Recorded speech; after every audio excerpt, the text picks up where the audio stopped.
Now, on Monday, the report on the FBI's Russia investigation was revealed, and they revealed no political bias on behalf of the FBI. So that's kind of the big story here. So now, the report was a product of the investigation by the Office of the Department of Justice Inspector General. So now this is known as Crossfire Hurricane, which is kind of badass. So now, the name, by the way, uh, the investigation addressed allegations of bias and impropriety on behalf of FBI agents investigating connections between the president, his election campaign, and the Russians. So now, what did they find? Let me give you bullet points of what they found. Now, they said that the FBI had an authorized purpose to launch the Russia investigation. Now, that goes, of course, against Republican narrative, saying that they had no purpose and that it's nothing more than a witch hunt. Now, they also said that the Bureau's use of confidential informants complied with the rules. There was no documentary or testimonial evidence that political bias or improper motivation influenced the decisions to open the 4 individual investigations into the Trump campaign aides, Papadopoulos, Carter Page, Michael Flynn, and Paul Manafort. So again, all that is really important because it's saying, hey, look, no bias or improper motivation. So this pushes back against all the basically conspiracy theory mongering from Donald Trump and the Republicans on the Mueller report. Now, there is something, of course, that is not good for the FBI. They found that there were significant inaccuracies and omissions in applications for warrants to surveil Carter Page, and FBI agents had failed to meet the basic obligation to make sure the applications were scrupulously accurate. So that's also really important. I'll get further into that later on, but another finding is this said, we do not speculate whether the correction of any particular misstatement or omission or some combination thereof would have resulted in a different outcome. According to the report, nevertheless, the department's decision makers in the court should have been given complete and accurate information so they could meaningfully evaluate probable cause before authorizing surveillance of a U.S. person associated with a presidential campaign. And finally, there is no documentary or testimonial evidence that political bias or improper motivation had influenced the FBI's decision to seek FISA authority on Carter Page.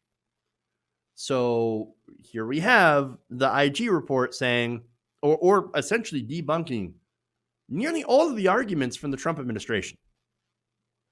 There it is, plain. So now this should not be a surprise because, again, the facts are on our side, right? But another thing that's interesting is that, again, the FBI is not a liberal organization. Why would they be biased against conservatives? That doesn't make any sense. And secondly, we know Donald Trump's a serial liar who makes things up with no evidence to back him up. So is there any surprise that he comes up with lies and conspiracies in order to try to, for one, go after law enforcement, FBI, and the Mueller investigation, which was very inconvenient to him, even though it ultimately didn't end in any sort of action against him. And really isn't even involved in the impeachment process that's currently undergoing. But it does show a pattern of President Trump trying to solicit foreign help in elections, which you can't do. So now let's get into the FISA court process when it comes to Carter Page, because this is something that I think really is important and is problematic for progressives, for leftists as well. So now the report did find that the FBI was justified in opening an investigation. It faulted the FISA court process, saying that the process to obtain a warrant to investigate ally Carter Page was misleading. Because the process is not adversarial in any way, the FISA court generally assert the reliability of info provided to the FBI, which allows errors or misrepresentations to become justification for surveillance. This is according to a tweet from Adam Serwer. So now that can be a really big issue because if the FBI has bad information or if the FBI actually does have a bias, then you could end up doing surveillance, getting surveillance warrants for people who are completely and totally innocent of any wrongdoing. And so That's a problem. And so that's an issue with FISA courts. I think I've talked about it before, that the FISA courts, along with the surveillance state that we have in America, would far too often rubber stamp warrants without actually looking at any of the evidence. Basically, oh, you're the FBI. Oh, you want a FISA warrant? Here you go. I don't need to see your evidence. I think that, you're the FBI. We're part of the establishment. And so I'm just going to go with what you think. No, you're supposed to be independent. You're supposed to look at the merits of whether or not there's enough evidence to do surveillance of an individual. Okay. And so this has been an issue for quite some time, even before Donald Trump. So now Politico had reported as well that Horowitz had found the Crossfire Hurricane team, again, omitted several important details from their warrants on Page, including information the FBI had obtained from another U.S. government agency detailing its prior relationship with Page. So now that information included the relevant fact that Page, Horowitz wrote, had been approved as an operational contact for the other agency between the years 2008 to 2013, and that he had informed the agency about his previous interactions with certain Russian intelligence officers. So an FBI lawyer had apparently altered an email from the other government agency by inserting the words, "not a source." So basically saying, oh, Carter Page, not a source. So we can actually go and do surveillance on him for a third time. We're going to have you basically approve our application for the third time by basically lying about him or misleading them, right?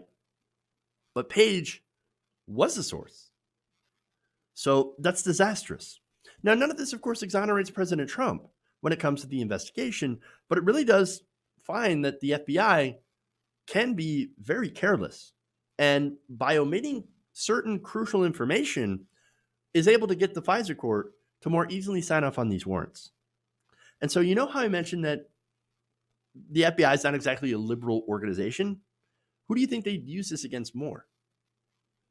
They would generally use this against left-leaning groups or left individuals that might cause a problem for the establishment. So that's a problem. Now, Freedom of the Press Executive Director Trevor Timm had some good points on this as well.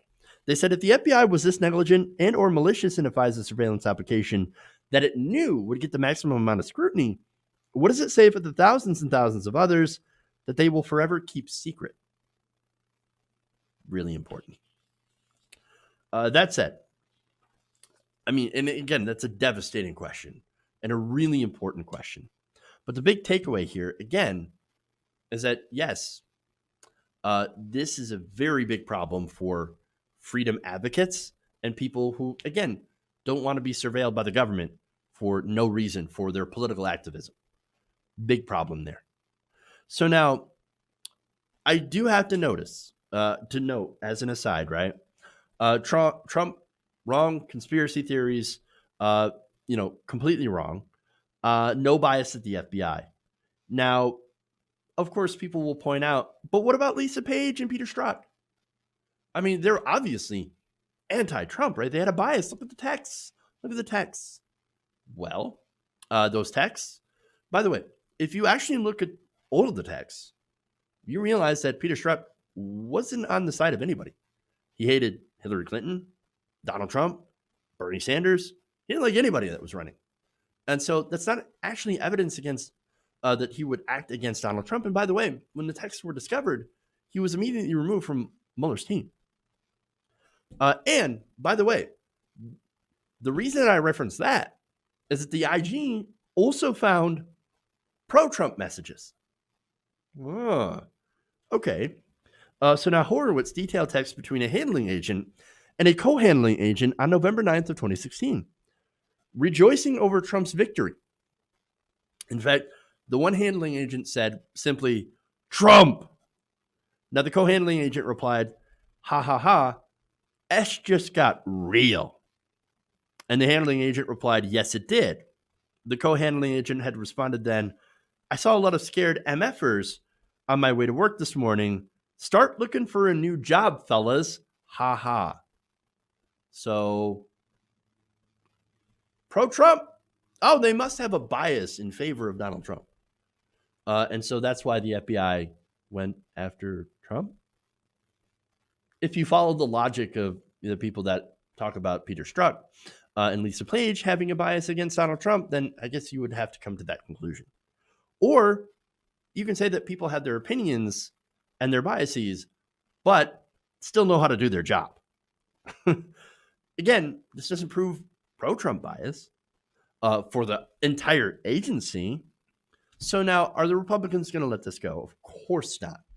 Already, William Barr is saying, oh, I don't agree with my own report, with my own agency's department's report.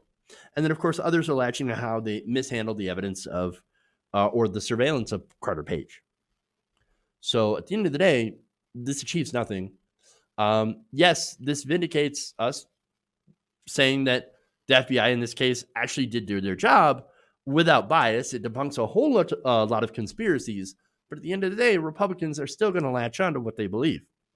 And they believe, of course, that law enforcement, Republican or the FBI, is out to get Republicans, which is funny because it's a Republican organization filled with Republicans, and that it's all just a deep state witch hunt conspiracy theory because apparently facts don't matter. Hey guys, hopefully you enjoyed that free video. Now I'm going to have to ask you a favor.